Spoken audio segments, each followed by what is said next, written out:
माँ की अनमोल ममता की कहानी।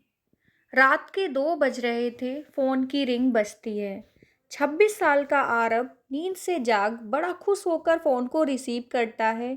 खुश इसलिए होता है क्योंकि उसकी नई नई गर्लफ्रेंड बिना टाइम देखे कभी भी उसको फ़ोन कर देती है।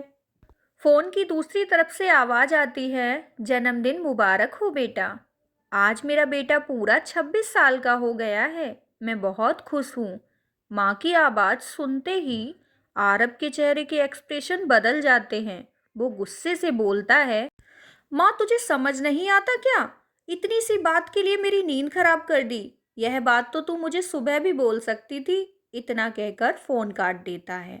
थोड़ी देर बाद फिर से फ़ोन की रिंग बजती है। आरव फिर से फ़ोन उठाता है और इस बार फ़ोन पर पापा होते हैं।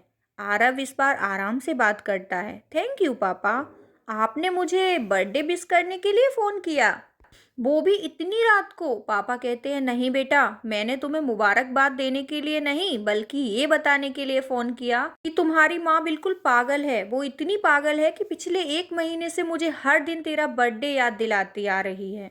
इतनी पागल है कि तू हमसे सैकड़ों किलोमीटर दूर है, फिर भी उसने यहाँ पर खुद अपने हाथों से तेरे लिए केक बनाया है। ऊपर से ये जिद कर बैठी कि जब तक तुझे विश नहीं कर देती तब तक खाना नहीं खाएगी और ना मुझे खाने देगी। आरब सब ध्यान से सुन रहा था और उसे ये महसूस भी हो रहा था। वो बोला, नहीं पापा, माँ बिल्कुल पागल नहीं है। पापा कहते हैं, नहीं बेटा, तू अपनी माँ के पागलपन को नहीं जानता, मैं जानता हूँ।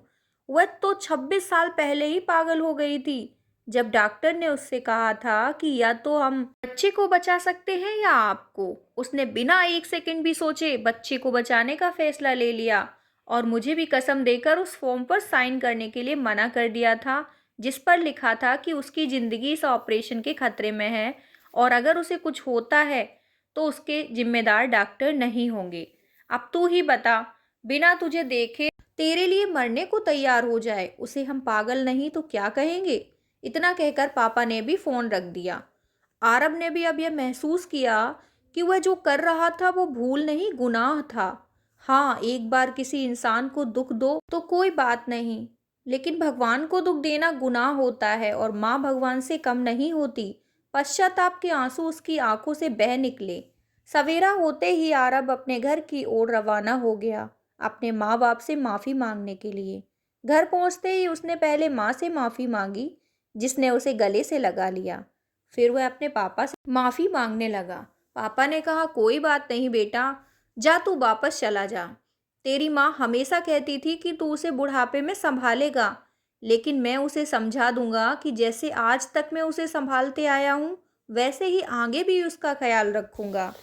उसे भी यह समझ लेना चाहिए कि जो बेटा उसके एक फ़ोन करने से परेशान हो जाए वह उसे उम्र भर क्या संभालेगा। बाप की ऐसी कड़वी बातें सुन आरब की आंखों से आंसू बहने लगे। वो सर झुकाए अपने बाप के सामने चुपचाप खड़ा रहा। अपने बेटे को परेशान देख माँ आगे आती है और पापा को कहती है, जाने दीजिए, माफ़ कर दीजिए, हमारा ही बेटा है। माँ की ममता का मोल न कोई लगा पाया था, न कोई लगा पाएगा। 9 महीने प्रसव की पीड़ा सहन करके हमें नई जिंदगी, नई दुनिया में लाने वाली माँ ही हमारी हर गलती को माफ़ कर सकती है।